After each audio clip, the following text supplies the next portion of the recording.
Alô, olá, alô, vai tudo bem? Bem-vindos ao Café com Crime, o podcast onde você pode ser o aficionado por crimes reais que você é, sem julgamentos. Eu sou a Esté Zorubi, ou Dona Café, como preferir, e hoje eu vou contar pra vocês um caso que ocorreu em Goiôerê, no Paraná, no meio da pandemia. Um caso que ao mesmo tempo que ele segue, de certa forma, sem respostas, ele também já está resolvido. E como isso, eu vou te contar, calma. Mas eu espero agradar aqui gregos e troianos, tanto os crimezeiros que curtem um mistério sem solução, como aqueles que precisam de respostas já. Esse é o caso do desaparecimento do casal Cauane Grejanin Cleve e Rubens Biguetti Jr. Uma história que se inicia com um bebê abandonado na rua, se desenrola na complexa e tóxica amizade entre duas mulheres e termina na misteriosa localização de 2 cadáveres. O caso Cauane e Rubens foi uma indicação da crimiseira e apoiadora do podcast, Rafaela Mello. Muito obrigada, Rafaela, por trazer pra cá essa história intrigante que ocorreu na sua cidade, no interior do Paraná. Se você gosta das histórias que eu conto aqui no podcast, que tal deixar 5 estrelas pra nós aí no Spotify ou qualquer outra plataforma onde você estiver escutando? Esse é um jeitinho fácil e rápido de você apoiar o podcast. E sim, o Café com Crime voltou para outras plataformas, então agora você pode escutar a Dona Café onde você preferir. E com isso, bora começar do começo?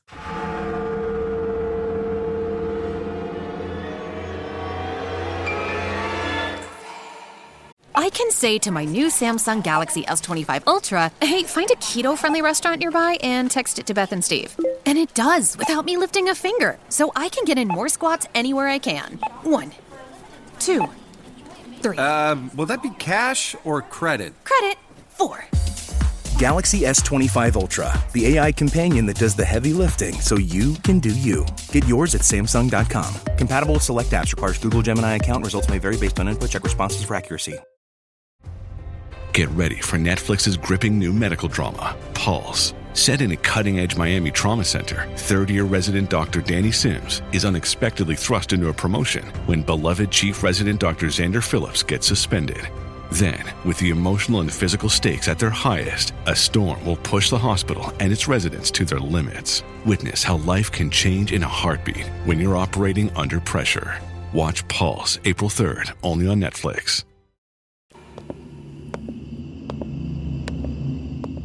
Eram 9h30 da noite de uma segunda-feira, dia 3 de agosto de 2020. Uma dona de casa estava voltando para sua residência na Rua do Contorno Norte, no Jardim Curitiba, em Goiôerê. Ela morava perto do posto de saúde da Vila Candeias, mas àquela hora o local já estava fechado. Assim como tudo ao redor. Goiôerê é uma cidade do interior do Paraná, a mais de 500 quilômetros da capital, Curitiba. Possui aproximadamente 28 mil habitantes e aquela Rua do Contorno Norte era bem residencial. Claro que tinha uma mercearia ali, um bar aqui, um mercadinho acolá, mas no geral eram casinhas simples de tijolos e muros altos, muita terra e terrenos vazios, matos e, imagino eu, pouca iluminação, porque pelo menos pela minha viagem aqui no Google Maps que eu fiz ali na rua, eu contei 2 pontos de luz por quarteirão, bem espaçados. E foi ali, na escuridão, em frente a uma casa, que essa mulher encontrou um bebê abandonado. A criança, que era do sexo masculino e aparentava ter aproximadamente 2 meses, estava enrolada em uma cobertinha verde. Parecia ser um bebê muito bem cuidado. Estava com um peso normal, bem vestido. Não fazia sentido nenhum ele estar ali, sozinho no chão, na calada da noite. A mulher imediatamente acionou a equipe da Polícia Militar, que por sua vez acionou o Conselho Tutelar e a Polícia Civil. O bebê foi levado ao pronto-socorro para ser avaliado por médicos que constataram que ele realmente não tinha ferimentos e estava bem cuidado e saudável.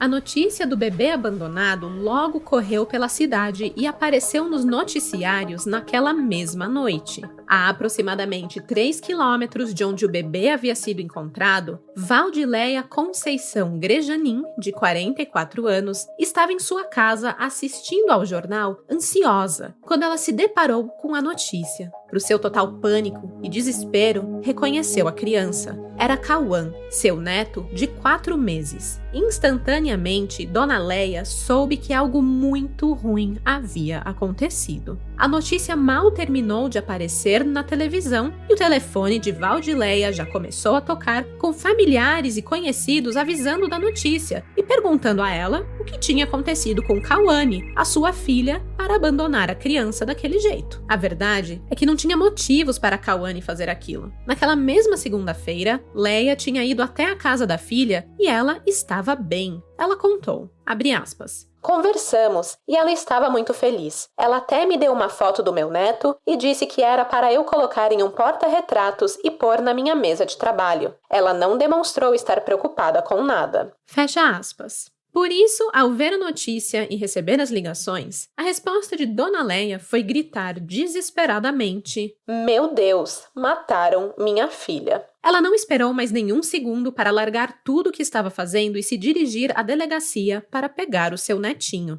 Era, na verdade, a segunda vez que Leia ia à delegacia naquele dia. A primeira vez tinha sido à tarde, poucas horas antes, quando realizou um boletim de ocorrência sobre o desaparecimento de sua filha, Cauane Grejanin Cleve Machado, de 23 anos, e o seu companheiro, Rubens Biguete Jr., de 29 anos. Após conversar com a filha naquela tarde, a quem ela apelidava carinhosamente de Kai, a Dona Leia estranhou que ela não respondeu mais e o seu celular estava aparentemente desligado. Era algo raro, já que Cauane era uma jovem muito ativa nas redes sociais, estava sempre postando uma frase, um meme, uma foto e, claro, também estava sempre em contato com a mãe. Por isso, ao não conseguir mais contato com a filha e nem com Rubens, a Dona Leia decidiu fazer o BO. Certíssima, gente, não tem que esperar 24 horas para relatar um desaparecimento. Se tá tudo esquisito, tá fora do normal, faça o BO o quanto antes. Inclusive, o recomendado é que a ocorrência seja registrada nas primeiras horas da ausência das pessoas, pois isso facilita a localização do desaparecido pelos investigadores. Então, assim, nota 10 para Dona Leia, que seguiu os instintos e, conhecendo bem a rotina da filha, já estranhou o seu sumiço em uma tarde e levou o caso para a polícia. Agora, com o reencontro do seu neto, a Dona Leia tinha a certeza de que fez a coisa certa. Em depoimento à polícia, ela contou quem eram os pais do bebê e informou que Cauane e Rubens jamais abandonariam o pequeno Cauã daquela forma. A avó relatou o amor que tanto Cauane como Rubens tinham pelo filho.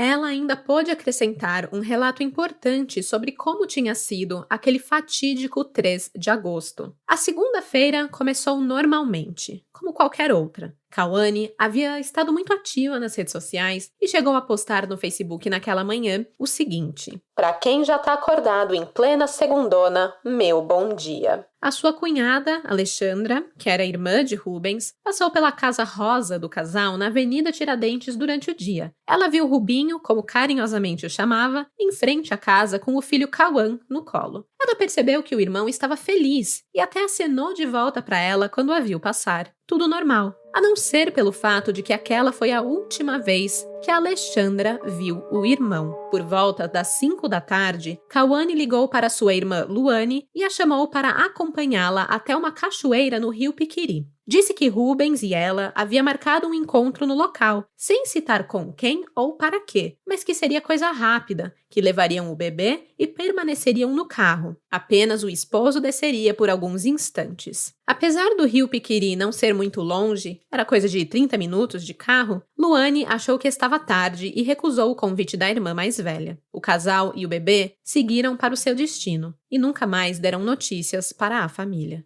Depois de prestar depoimento, Leia foi liberada para levar o seu neto para casa, mas o calvário dessa mãe estava apenas no início.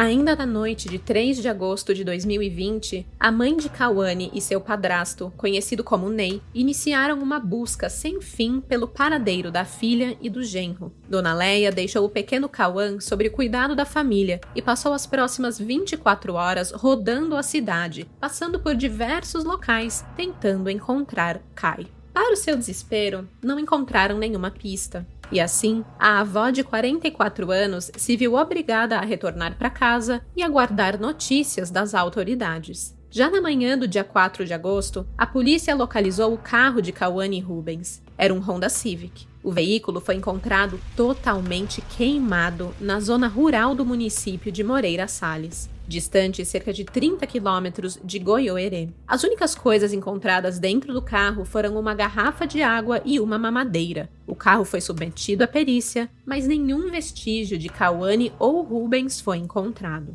O casal parecia ter evaporado. Com a notícia do paradeiro do carro, os familiares dos jovens não esperaram por ações da polícia. Eles reuniram amigos e voluntários e passaram a fazer buscas na região onde o Civic foi encontrado. Mas, de novo, não tiveram sucesso. Enquanto isso, o delegado Hélio Nunes, responsável pela investigação, e a sua equipe faziam checagens nas câmeras de segurança da cidade. Parece até difícil de acreditar, mas mesmo com o caso acontecendo em 2020, com circuitos de segurança presentes em comércios e também em casas, nenhuma câmera de segurança registrou os últimos passos do casal antes do desaparecimento. Tampouco registraram o momento em que a criança foi abandonada na rua Contorno Norte.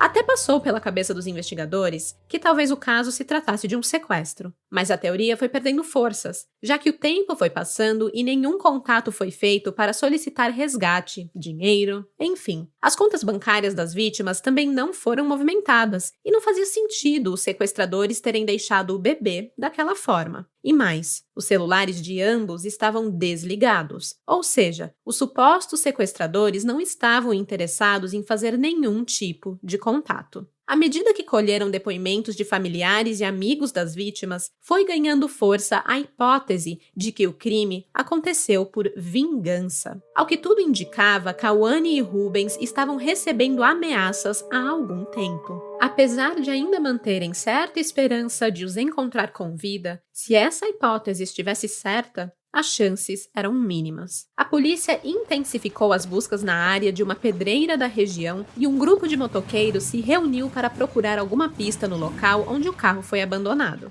A família, que a esta altura já estava desnorteada, passou dias procurando aleatoriamente, motivadas pelo desespero de encontrar qualquer pista. Passaram por rios, por plantações de eucalipto, canaviais, buscaram no lago abaixo do parque de exposições da cidade, nas proximidades da aldeia SOS, e nada. As buscas foram realizadas em Goiôerê e em cidades próximas como Moreira Salles, Mariluz e Umuarama. Dona Leia ainda relatou que recebeu trotes com pistas falsas. Uma delas levou até um poço próximo ao local onde o carro foi abandonado, mas quando os familiares chegaram lá, cheios de esperança, perceberam que a denúncia não procedia. O tal poço estava cimentado e não era tão recente assim, coisa de tempos atrás, então não tinha como ter um corpo lá dentro. Bem, pelo menos não o de Kawane ou Rubens. E aí eu só quero abrir um parênteses aqui porque eu não consigo entender que tipo de pessoa que faz trote com essas famílias, sabe? Com os familiares de vítimas. Não é a primeira vez aqui que eu conto um caso que alguém desapareceu e a família recebe trotes e...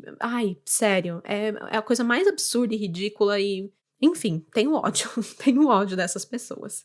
Mas tá. Como vocês podem perceber, o caso ganhou repercussão. Tava todo mundo falando dele, era ali meio que o assunto e o evento do momento. E com isso, além das equipes das polícias civil e militar de Goiôerê e Umuarama, as buscas foram reforçadas pela equipe Grupo Tigre da Secretaria de Segurança Pública do Paraná, que utilizou um helicóptero para sobrevoar toda a região em busca de notícias. Tudo sem sucesso. Nenhuma pista. 3 dias após o misterioso desaparecimento, na madrugada de 6 de agosto, a casa de Rubens e Kawane foi arrombada, totalmente revirada. Vários pertences, como joias e perfumes, foram furtados. Fizeram uma limpa mesmo na residência do casal. E quem fez isso foi esperto. Para não serem notados pelos vizinhos durante a ação, os bandidos tiveram o cuidado de abrir o portão da residência e deixar o cachorro da família sair para a rua. Dessa forma, não teriam problemas com latidos, não chamariam nenhuma atenção. Em um primeiro momento, a polícia não ligou o arrombamento ao desaparecimento. Afinal, havia possibilidade do furto ter sido cometido por algum ladrão que viu uma oportunidade para ganhar dinheiro fácil, já que era de conhecimento de todos os locais que o casal estava sumido e a casa, bem, vazia. O crime repercutiu e a cidade era pequena. Portanto, a polícia decidiu gastar os seus esforços na busca pelo casal e na solução do caso de desaparecimento, em vez de se focar no arrombamento e furto de uma casa vazia, sem vítimas fatais. Parecia fazer sentido na hora, mas bem, vou aqui lançar um spoiler. Esse arrombamento e furto foi pura ousadia da parte dos responsáveis pelo desaparecimento de Cauane e Rubens. Sim, foram as mesmas pessoas. Mas a gente já volta nesse ponto mais pra frente. Continuando, além das incansáveis buscas na missão de entender o que aconteceu com o casal, a polícia atuava em outras frentes, levantando informações sobre as relações do casal, possíveis inimizades, enfim. O delegado passou a colher depoimentos de amigos próximos que pudessem fornecer pistas que ajudassem a esclarecer os fatos, e foram essas diligências que começaram a clarear os acontecimentos. Quem foi capaz de nomear o primeiro suspeito foi a dona Leia, mãe de Cauane. Assim que soube que a filha tinha sumido, sabia que tinha que ser coisa da vizinha. Ela declarou, abre aspas, ela, a Cauane, falava direto que estava tendo problemas com a Suziane e que estava até pensando em se mudar. Eu tinha certeza que o desaparecimento deles estava relacionado a essa situação. Fecha aspas. Suziane não era só vizinha de Cauane, como havia sido também sua grande amiga e aliada. Só que ela também comandava uma boca de fumo no bairro Altos da Vila Guaíra, onde Cauane e Rubens moravam.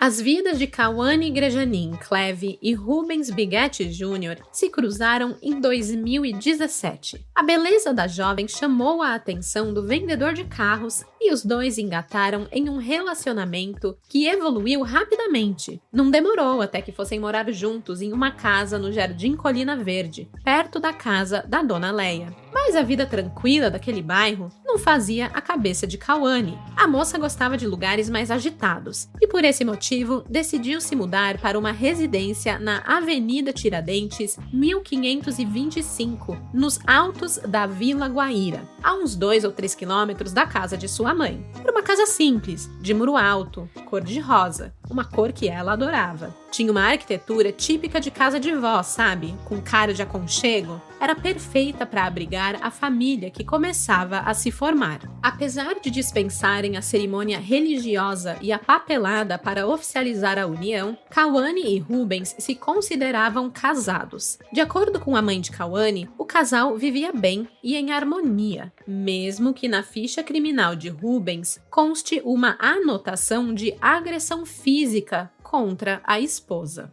E aí, né, não tem como não abrir um parênteses aqui. Nós não sabemos quais foram as circunstâncias que levaram Cauane a registrar esse boletim de ocorrência contra o companheiro. Mas as sentenças "viviam bem e em harmonia" e "agressão física" não cabem na mesma frase. Se você tem um companheiro ou uma companheira, né, porque mulheres também podem ser abusivas, uma pessoa que te violenta de alguma forma dentro de um relacionamento e depois te trata bem, gente, fuja. Isso é qualquer coisa menos amor. O amor, ele não machuca, ele não diminui. Então, assim, fiquem de olhos bem abertos. E não vamos reproduzir falas desse tipo, né? Se davam bem, mas se batiam às vezes. Pelo amor, né? Enfim, seguindo aqui. Cauane era a filha primogênita de Valdileia e do juiz João Luiz Cleve Machado. O seu pai atuou por 17 anos nas cidades de Umuarama, Autônia e Cianorte, o que proporcionou a ela uma infância e juventude com muitas oportunidades. Ela era bem próxima do pai, mesmo depois que Leia e João se divorciaram. A Cauane manteve os seus laços com o pai e eles se davam muito bem. Tragicamente, em 2009, com apenas 42 anos e morando sozinho, João Cleve foi encontrado morto em sua casa, em Fazenda Rio Grande, na região metropolitana de Curitiba,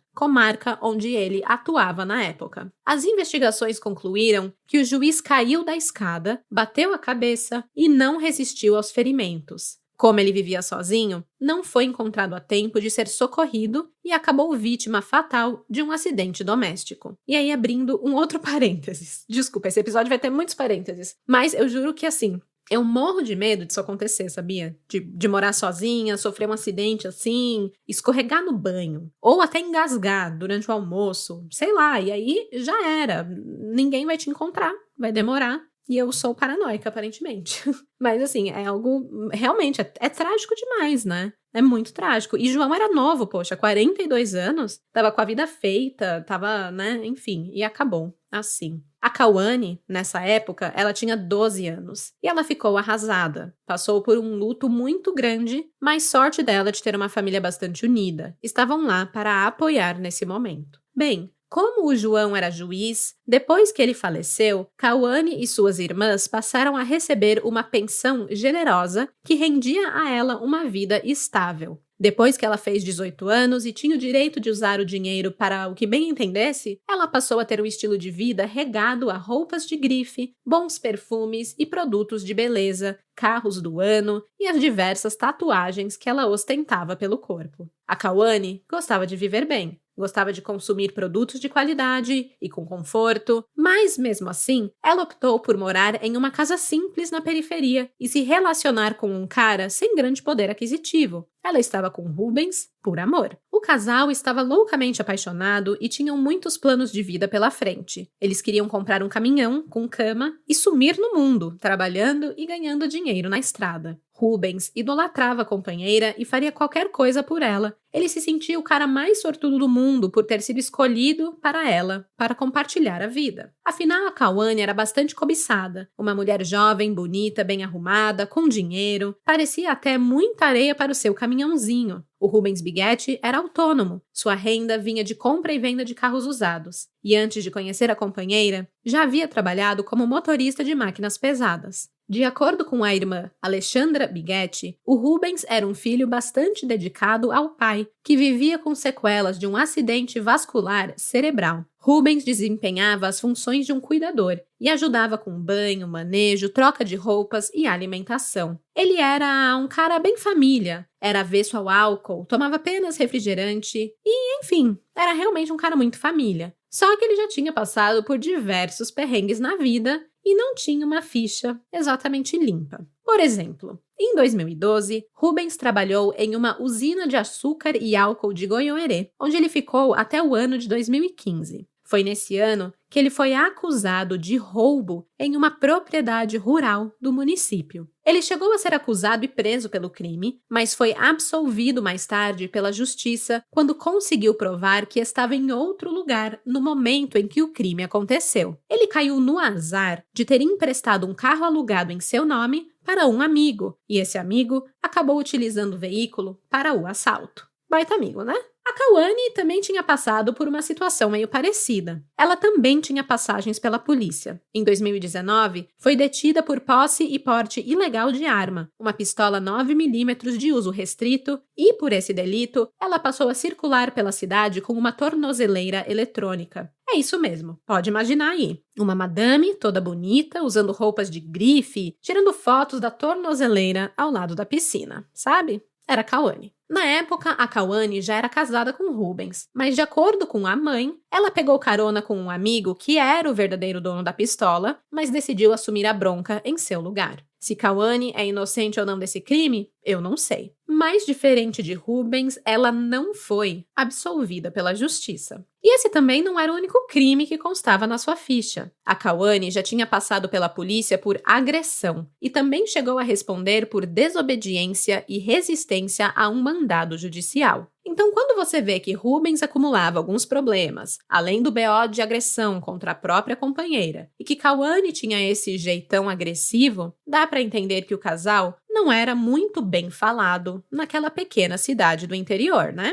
Aliás, depois do seu desaparecimento, os comentários maldosos sobre o casal eram comuns na boca do povo. Muitos disseram que eles colheram o que plantaram. mas a família discorda. Leia dizia ter consciência de que a filha e o genro eram pessoas difíceis de lidar. A verdade é que o casal era temperamental. Quando provocados, não fugiam dos conflitos, resolviam diferenças na base de agressões físicas. Os amigos diziam que eles não levavam desaforo para casa. Dona Leia confirma e diz que as brigas aconteciam mesmo, que Kawane era invejada por ser muito bonita e por estar sempre arrumada e perfumada. Ela até podia ser boa de briga na rua, mas dentro de casa com os seus familiares, a história era outra. Ela era a mais velha de 5 filhos e sempre foi muito cuidadosa e amorosa com os irmãos mais novos, principalmente com os caçulinhas, um casal de gêmeos, filhos do segundo casamento de Leia com Ney. Os gêmeos tinham apenas 5 anos quando Kawane desapareceu. E tinha outra também. Após o nascimento do seu filho em 1º de abril de 2020, Kawane e Rubens queriam viver uma nova fase. O casal manifestou o desejo de escrever uma nova história para poder proporcionar um lar de afeto, seguro e saudável para o pequeno Kawane. Na época em que desapareceu, Rubens estava totalmente focado na criação do filho e chegou a citar a vontade de voltar para a igreja. Kawane compartilhava desse desejo. Ela estava no último ano de sua faculdade, prestes a se formar em educação física, tinha planos de seguir carreira e também de aumentar a sua família. Kawane estava grávida do segundo filho quando desapareceu. Ela tinha abraçado de todo o coração e alma a maternidade, tinha um cuidado excepcional com o Kawane, ajeitava suas coisinhas com amor e carinho, tinha fotos, muitas e muitas fotos que postava não só no Facebook, como também criou o seu álbum físico, como nos bons e velhos tempos, onde fazia anotações do desenvolvimento do filho. Aquela coisa toda, né? E agora, ela estava grávida de novo, estava muito feliz, muito empolgada. Fazia menos de uma semana que ela havia anunciado a notícia à família. Estava pronta para trazer um irmãozinho para o Kawane ao mundo. Essa é uma das grandes lamentações de Dona Leia.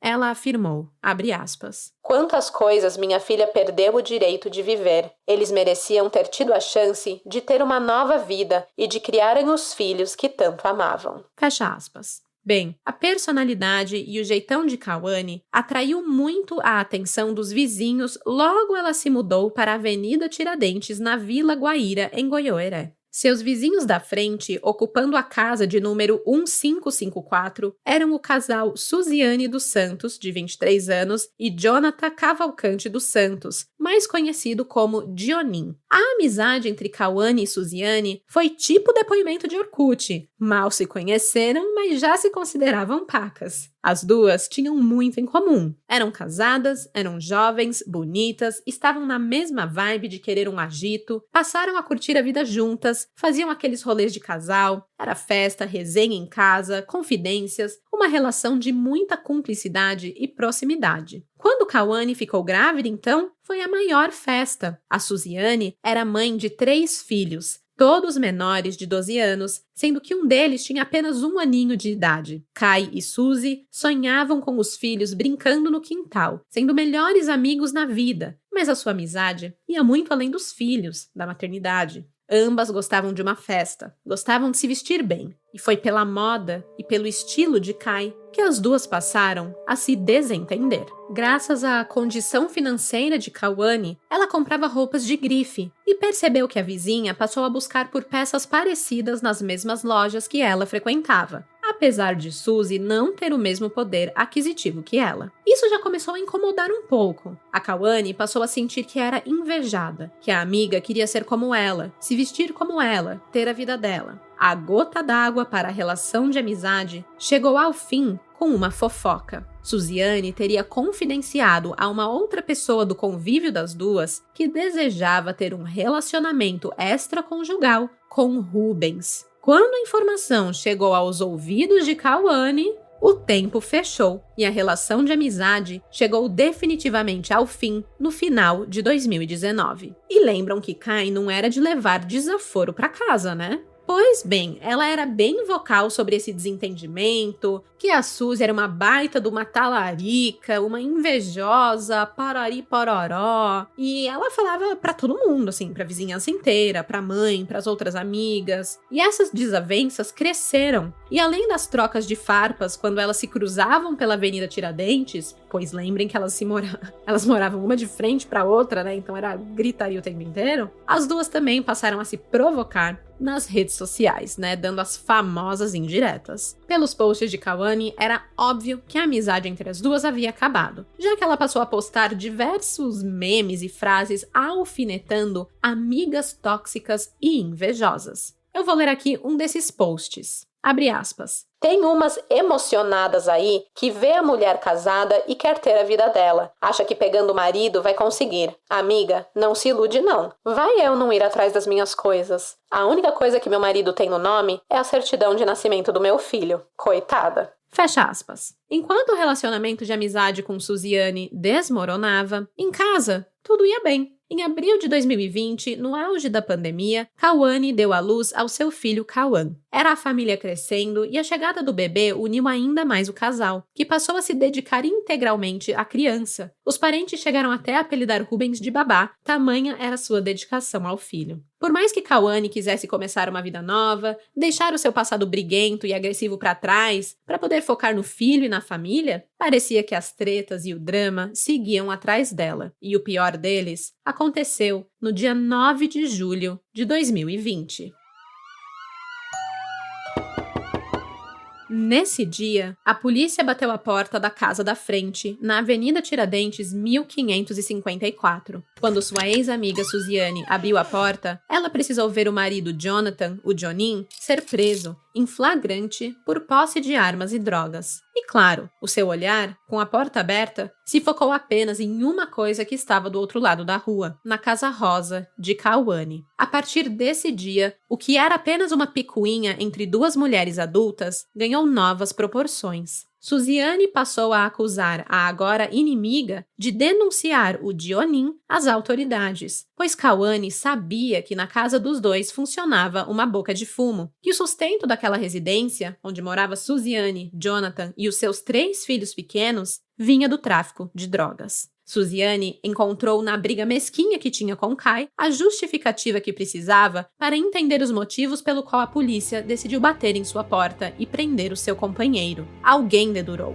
Alguém foi X9. E na cabeça dela, a única pessoa que poderia querer o seu mal era Kawane. É importante frisar que as suspeitas de Suziane nunca foram confirmadas. Não se sabe se a Kawane foi realmente a responsável pela denúncia ou se o ódio de Suziane a fez acreditar nisso. Mas o fato é que o casal vizinho passou a ser ameaçado já no dia seguinte, após a prisão do traficante Jonin. E por ameaça, eu digo ameaça mesmo. Não eram apenas picuinhas entre mulheres que foram muito amigas e passaram a se invejar e romperam os laços. Eram juras de morte. Apesar de Kai querer bancar a barraqueira desbocada nas redes sociais e afrontar a vizinha por meio de posts no Facebook, em off, na vida real, ela compartilhava o receio de que Suziane cumprisse o que prometia. Tanto que contou para sua mãe, a dona Leia, que as coisas não estavam legais com a vizinha e que ela pretendia se mudar do bairro. Uma das testemunhas que conversou com a polícia afirmou que presenciou uma dessas ameaças de Suziane a Kai. Essa pessoa disse que Suziane sorria, como se estivesse comemorando alguma vitória, enquanto ameaçava dizendo para Kawane se considerar como uma pessoa morta.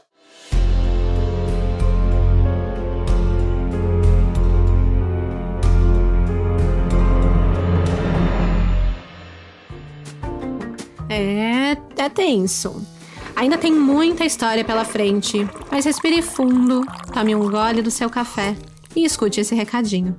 O podcast agora recebe apoio de ouvintes através do Apoia-se. Sim, apenas lá no Apoia-se você pode fazer uma assinatura mensal, no valor que você quiser, 5, 10, 15, 20, e com isso você tem acesso a episódios exclusivos. Então, para você que um episódio a cada 15 dias não basta, essa é uma boa opção. Você ganha um episódio a mais por mês. Além disso, tem outros benefícios que você pode descobrir acessando o Apoia-se. O site é o seguinte, apoia.se apoia.se/Café com Crime. Eu vou deixar o link na descrição desse episódio. É apoia.se/Café com Crime. Saiba que o seu apoio fez esse podcast ser possível. Muito obrigada. E pronto, recadinho dado. Deu tempo de tomar o seu gole de café? Então agora eu posso voltar pro crime.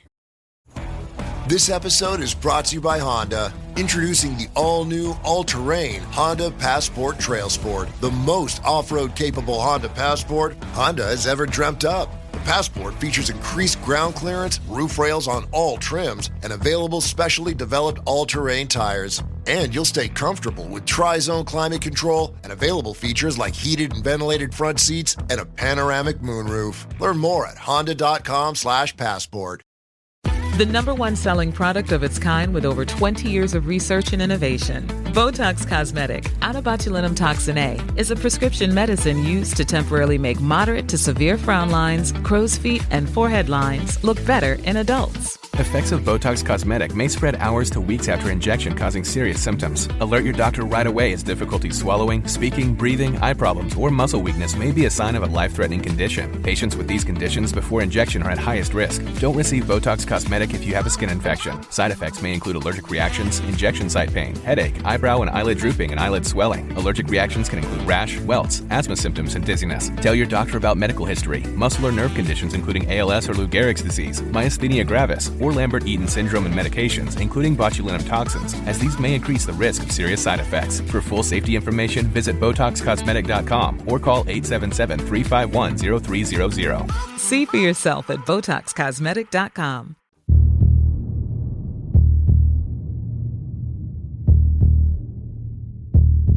Depois que o marido foi preso, Suziane passou a contar com a ajuda de alguns comparsas para que a boca de fumo continuasse funcionando. Um de seus grandes aliados era Alessandro Farias dos Santos, codinome Grilo. Ele passou a receber de Suzy grandes quantidades de entorpecentes para distribuição. Parte da grana que entrava ficava com Grilo. E a quadrilha não só vendia drogas, como cometia outros tipos de crimes. Um outro comparsa era Alessandro Benatti de Souza Júnior, de 24 anos. O seu codinome era Mohamed. Ele morava no bairro Jardim Bela Vista, a pouco mais de 1 quilômetro da Boca. Era perto o suficiente para ele sempre estar presente quando Suziane precisava. Também tinha o Mauro José Cavalcante Sobrinho, codinome Ceará. Ele tinha 56 anos e era envolvido amorosamente num relacionamento com a mãe de Suziane. Em dado momento, Suziane e Mohamed roubaram um carro. Quem dá o sumiço no veículo é Grilo. E por sumiço me refiro ao fato de que Grilo atuava como intermediador de produtos ou coisas roubadas pelos demais comparsas, em especial por Mohamed, e ele tinha a função de vender tudo que entrava para que conseguissem adquirir mais dinheiro para o tráfico. A grana seria usada para comprar mais drogas que Suziane poderia botar na rua para rodar através do seu avião, um cara chamado Fidelício dos Santos, codinome Tio Negão. Era ele quem acompanhava toda a movimentação da Boca que funcionava na casa de Suzy. Todos os acertos e ordens de Suzy eram dados para Grilo, Mohamed, Tio Negão e Ceará através do WhatsApp.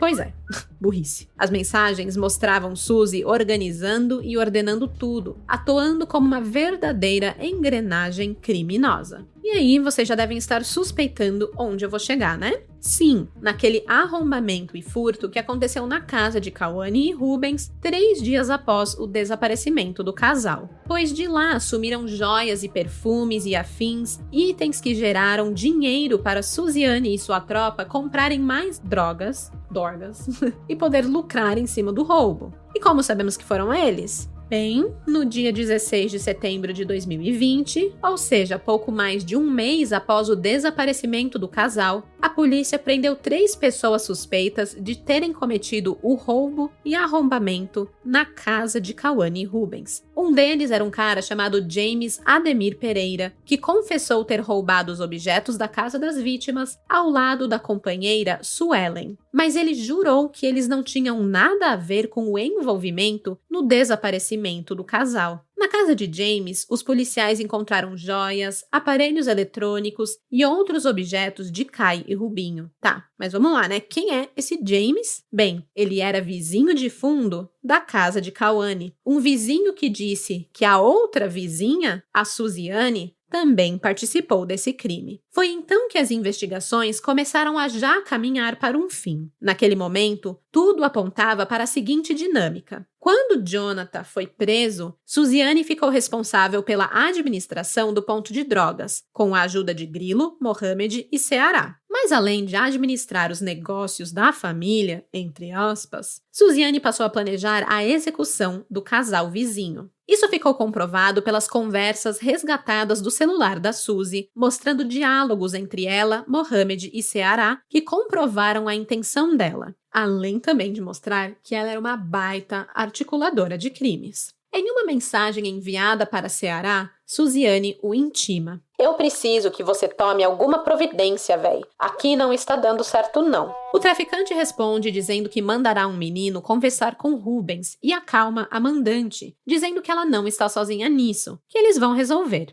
E claro que por conversar, ele não quis dizer ir lá bater um papo, mas sim ameaçar. De fato, o Ceará mandou o seu recado para o marido de Kawane. Rubens estava com medo e chegou a confidenciar a amigos que Ceará estaria o ameaçando através de ligações. 3 dias antes de sumir, portanto no dia 31 de julho, Rubinho teria recebido uma visita de Mohamed para reforçar a ameaça de morte de Ceará. Mas as ameaças não eram suficientes para Suziane. Ela queria mais. Em novas trocas de mensagens, a traficante insiste. Ô véi, vai fazer aquilo mesmo, né? De resolver? Olha, ela vai encrencar eu e você. Escuta só. E em uma mensagem para Mohamed, ela diz: Você tinha que estar aqui, Alessandro. O povo tá folgado demais. Ao que ele, Mohamed, respondeu: Relaxa, parça. Vai ser cobrado. Se eu tivesse aí, já ia sumir esses safados. Amanhã a gente deixa tudo no jeito.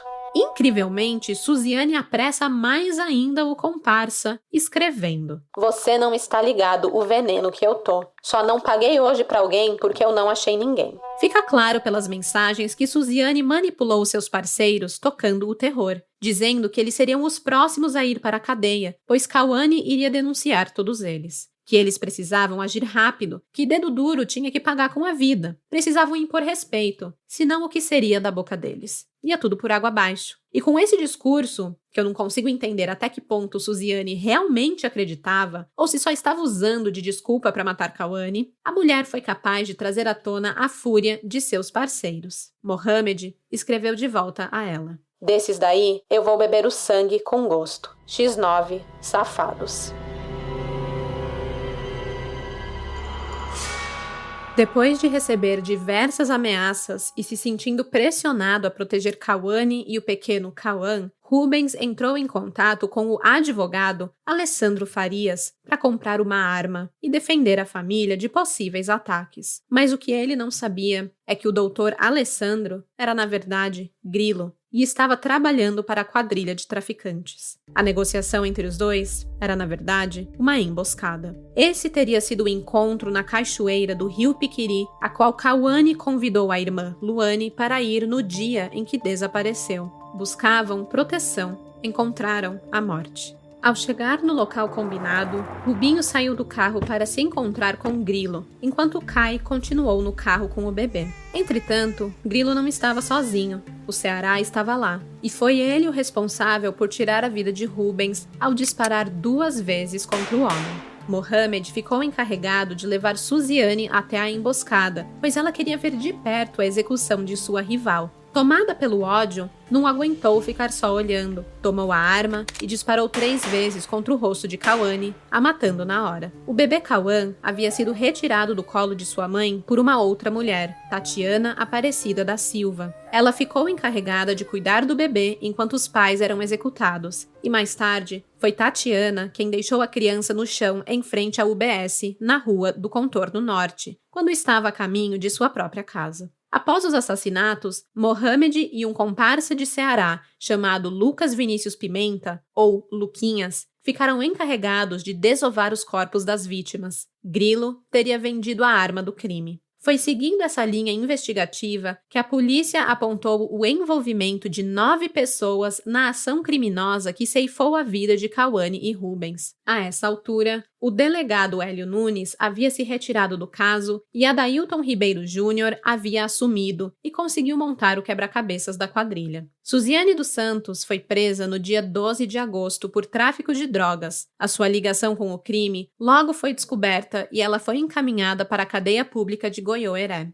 James e Ceará foram presos no dia 16 de setembro. Mohamed também foi preso. Com boa parte da quadrilha na prisão, a esperança da polícia e dos familiares agora era de finalmente conseguir esclarecer o mistério dos corpos. Onde estavam Cauane e Rubens? Porém, nenhum dos presos abriu a boca. Todos negavam qualquer envolvimento com o crime e não revelaram nenhuma nova informação para a polícia. O último a ser preso foi Luquinhas. Ele era a luz no fim do túnel para a polícia descobrir o paradeiro dos corpos do casal. Acreditava que seria ele a abrir a boca para dizer onde Cauane e Rubens foram desovados. Mas ele tampouco disse uma palavra. Não só ficou quieto, como nenhuma evidência foi levantada que ligasse Lucas diretamente ao crime. Portanto, ele acabou não sendo indiciado. Saiu um homem livre. E, cara, é uma coisa muito frustrante, porque existiam provas materiais. Havia evidências que os denunciados utilizaram recursos que impossibilitaram a defesa das vítimas nesse crime. Existiam os objetos da casa do casal que foram encontrados com integrantes da quadrilha. E, claro, nada mais incriminador que as mensagens no telefone dos envolvidos. Mas, mesmo assim, todos negavam participação na execução de Cauane e Rubens e, portanto, não deram nenhuma informação à polícia que possibilitasse a localização dos cadáveres. Dos 9 inicialmente envolvidos no crime, apenas 4 foram denunciados formalmente: Suziane, Ceará, Mohamed e Tatiana. Porém, a Tatiana respondeu o processo em liberdade e sequer chegou a ser julgada. O envolvimento dos demais, inclusive o do advogado Grilo e dos responsáveis pelo furto na residência, foi investigado, mas a verdade é que não deu em absolutamente nada. De acordo com a Polícia Civil, os indiciados iriam responder pelos crimes de homicídio qualificado e ocultação de cadáver. O inquérito foi concluído em dezembro de 2020 e a Polícia Civil continuou alegando que a motivação do crime era vingança. Pelo histórico do casal Cauane e Rubens, até surgiu suspeitas deles também estarem envolvidos com o tráfico, mas isso nunca foi comprovado e a polícia jamais encontrou indícios desse envolvimento deles com o tráfico de drogas. O delegado detalhou que nenhum dos indiciados deu informação sobre o crime, porém a polícia afirmou que conseguiu reunir provas técnicas que comprovavam que desde dezembro de 2019 existia sim uma rixa entre o casal e Suziane, e esse seria o motivador do crime, nada com o tráfico em si. O delegado Adailton explicou, abre aspas, a indiciada e o casal eram amigos até o fim do ano passado. Eles se desentenderam e a autora passou a atribuir a culpa de tudo o que acontecia a Cauane e Rubens. As ameaças eram recíprocas e ocorriam por motivos diferentes, seja por inveja ou por algum motivo íntimo. Fecha aspas. Com o crime esclarecido, o Ministério Público requereu que os 4 denunciados fossem julgados pelo Tribunal do Júri e que aguardassem pelo dia do julgamento atrás das grades. A irmã de Rubens, a Alexandra, é advogada e a sua participação ativa para desvendar o crime lhe rendeu a possibilidade de atuar como assistente de acusação aos envolvidos no processo. Alexandra considera Suziane uma mulher fria e tem outras 2 certezas. A primeira é a de que a acusada e mentora do crime presenciou e ajudou na execução do casal. E a segunda é de que toda a história da denúncia do tráfico vindo de Cauane é mentira. A invenção dessa história teria o único objetivo de convencer Mohamed e Ceará a toparem os assassinatos. Ela disse: a manipuladora de toda a situação, quem levou os outros a cometerem esse crime, quem convenceu a cometer o crime foi ela, porque ela ameaçava na cara dura. Até falou para uma amiga da Cauane que nem caixão ela teria, que ela não merecia nem caixão. Essa é a grande perturbação de Alexandra e todos os familiares das vítimas. Eles querem fazer um enterro digno para Kai e Rubinho. Por isso, continuaram seguindo toda e qualquer informação que pudesse levá-los até os corpos das vítimas. Foi o que aconteceu 6 meses após o desaparecimento, quando receberam uma ligação em fevereiro de 2021.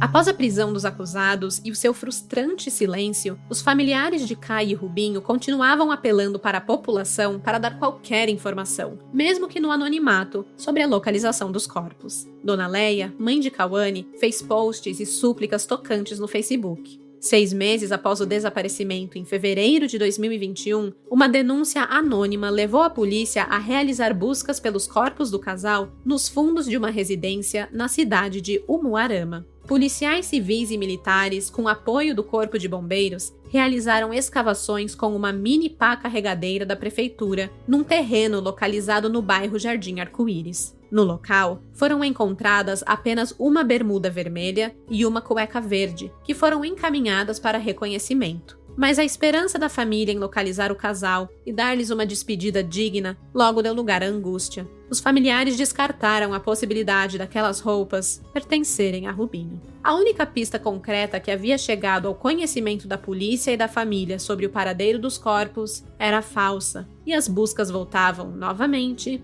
à estaca zero. O delegado Adailton chegou a dar uma declaração sobre a possibilidade dos corpos nunca serem encontrados, pois a área de varredura era muito grande e impossível de ser totalmente coberta pelas buscas. Era preciso informações, uma chave valiosa que os acusados estavam dispostos a levar para o túmulo, e um deles realmente levou. No dia 6 de maio de 2021, Mauro José Cavalcante Sobrinho, o Ceará, um dos denunciados como autor da morte do casal, faleceu aos 58 anos após ser socorrido ao Hospital Municipal de Cruzeiro do Oeste. Conhecido por sua frieza, o detento estava preso na penitenciária estadual de Cruzeiro do Oeste aguardando julgamento. Ele sofreu um acidente vascular cerebral dias antes e não se recuperou totalmente, ficando com sequelas e com a saúde debilitada. Naquele fatídico dia de maio de 2021, detentos acionaram os servidores da carceragem para informar que Ceará estava passando mal. Mesmo encaminhado ao hospital, o acusado sofreu 4 paradas cardiorrespiratórias e foi a óbito, levando consigo o paradeiro dos restos mortais do casal, assassinado 9 meses antes. Quando o desaparecimento do casal estava prestes a completar o 1º ano, a família das vítimas começou a se movimentar para que a mídia voltasse a cobrir o caso com o mesmo empenho de antes, na esperança de que os corpos fossem encontrados. Instalaram também um outdoor na entrada da cidade com os dizeres: "Queremos justiça, 1 ano de saudades". Um altar também foi montado no quintal de Dona Leia, uma capela cor-de-rosa, com santos, velas, flores e muitas fotos da família. Um santuário, um refúgio de orações para a alma do casal e também dos que aqui ficaram. Em entrevista a vários meios de comunicação, Leia disse que já não tinha mais forças para lutar, mas que ainda esperava uma punição justa para os culpados.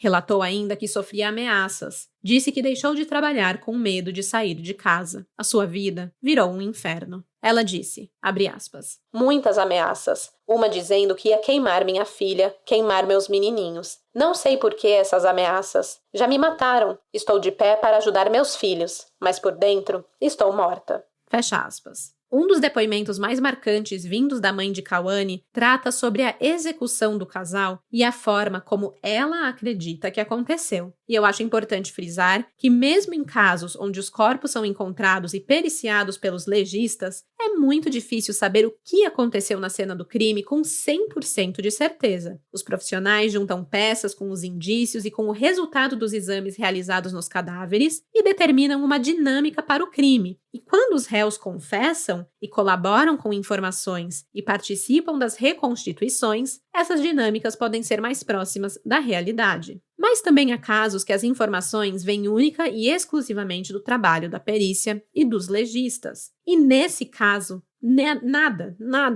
nenhuma dessas pistas existiu. Não tem corpos e não tem confissão. Tudo o que se sabe é resultado das investigações feitas pela polícia e suposições baseadas no comportamento dos acusados. Não há como determinar o que aconteceu na noite do dia 3 de agosto de 2020. Mas a Dona Leia tem suas convicções. Ela tem certeza que antes de serem mortos por Suziane e sua trupe, o casal foi torturado pelos bandidos na frente do filho deles. E vai além. Abre aspas. Falaram que estupraram ela, que tiraram o silicone do peito dela, que eles ficaram o tempo todo com o Cauã, bebê, de ponta cabeça, falando que iam matá-lo. Tudo isso. Fecha aspas. Uma equipe de TV chegou a ir ao local onde, de acordo com os familiares, a emboscada aconteceu. O lugar fica no cruzamento da rodovia PR-180, em direção ao município de Nova Aurora, no noroeste do Paraná. Ali, após serem sequestrados, o casal teria sido levado até a estrada rural que dá acesso à ponte do Rio Piquiri, lugar onde Cauane disse à irmã que iria no dia do seu desaparecimento. No local, apesar das intensas buscas na época do sumiço, nenhuma marca, nenhuma informação ou qualquer pista pôde ser levantada pela polícia que pudesse levar ao desvendamento do mistério acerca desse crime. Mas a família tem certeza de que toda a ação dos assassinos e os últimos momentos do casal foram vividos ali.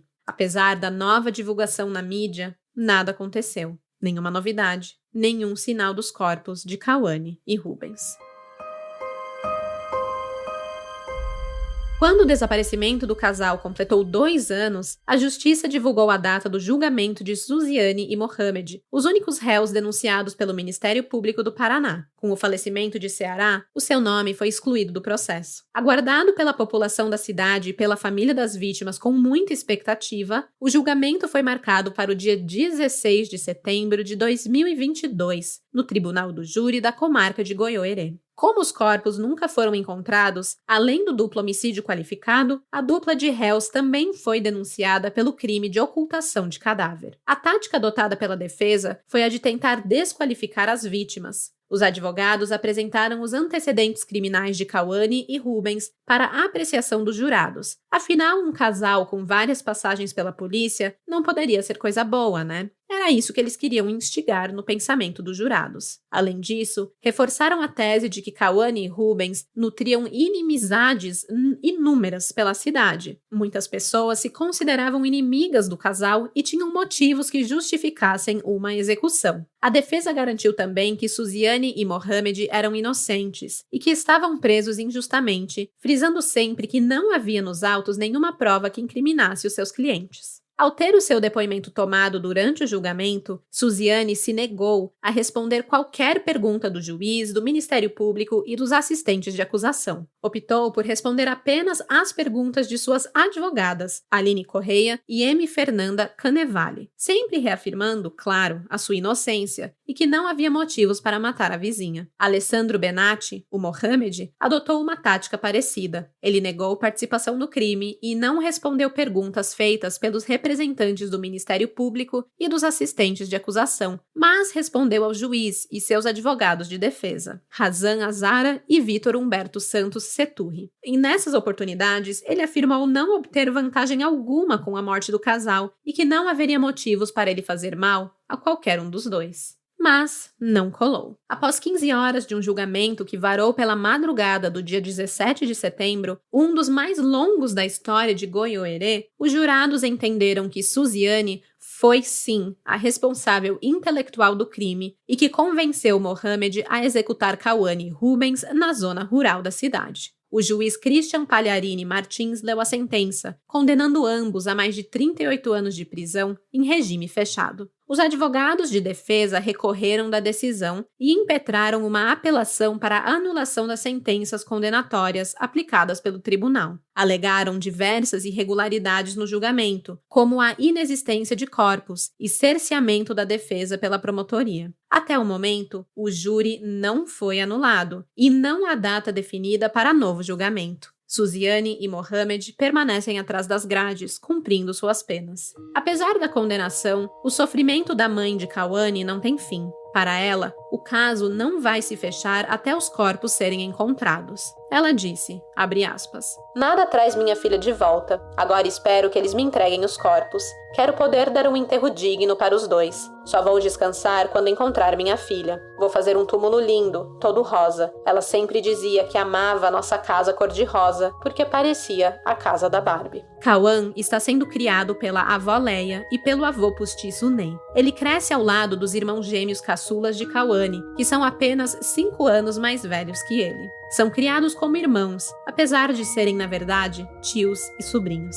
Leia afirma que está tentando ser a melhor avó possível, apesar do que realmente quer é a filha ao seu lado, cuidando de seus filhos novamente. A avó afirma que não se conforma com a ideia de Cauã crescer sem conhecer os pais, que para ela eram pessoas maravilhosas. Por isso ela diz que está guardando todas as lembranças da Cauane, que ficará encaixotado, e quando Cauã estiver grande e tiver entendimento das coisas, vou passar para ele. Cauã saberá que sua mãe o amava muito. A presença de Cauã é um pedacinho de Cauane e Rubens que fica com a família, e a esperança de encontrá-los nunca vai embora.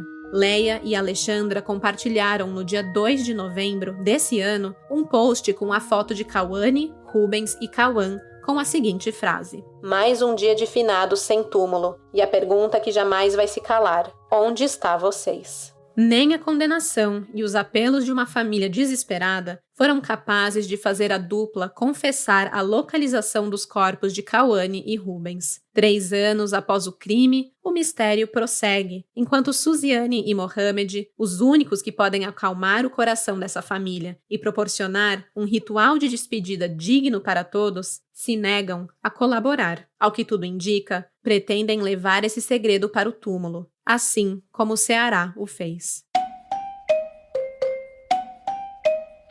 Os meus mais sinceros pêsames pelos familiares de Cauane e Rubens, em especial a dona Leia. 3 anos após o desaparecimento da filha e do genro, ela segue implorando por pistas que ajudem a encontrá-los. O seu maior medo é que as pessoas esqueçam do caso e não ajudem mais. Portanto, compartilhem essa história, principalmente se você é da região do Paraná e, quem sabe, possa chegar a alguém que tenha qualquer informação. Amanhã, quinta-feira, eu vou postar no Instagram @cafécomcrime as fotos do casal, assim como dos acusados e dos locais em Goiôerê onde esse caso ocorreu. Não deixe de seguir o Café com Crime no Instagram para ver as imagens do caso e deixar lá o seu comentário. Para não perder o próximo episódio do Café com Crime, ative o sininho de notificações aí no seu Spotify ou em qualquer outra plataforma que esteja escutando. Eu volto com um novo caso real daqui a 2 semanas, no dia 29 de novembro. Porque sim, gente, esse mês temos 3 episódios, né? Viva o mês de 5 semanas. Até a quarta-feira que vem, crimezeiros. E até lá, seja o incomodado que se muda, porque de desgraça já basta esse podcast. Tchau, tchau. Esse episódio foi roteirizado, produzido e apresentado por mim, Stephanie Zorbi, com edição de áudio e sonorização de Luigi Calistrato, pesquisa e texto de Ana Paula Almeida. As fontes utilizadas neste episódio foram o Ministério Público do Paraná, o Tribunal de Justiça do Paraná pelo Jus Brasil, o portal G1, o Muarama Ilustrado, o UOL, Tribuna da Região, Rede Vitrine, Portal Terra, Portal CGN, o site ric.com.br, o Portal da Viola, GR Paraná, Portal Moreira.net, Portal Goiô News, o site Banda B, RIC TV, Portal O Bendito, o site Nós Humanos e o Portal Guaíra.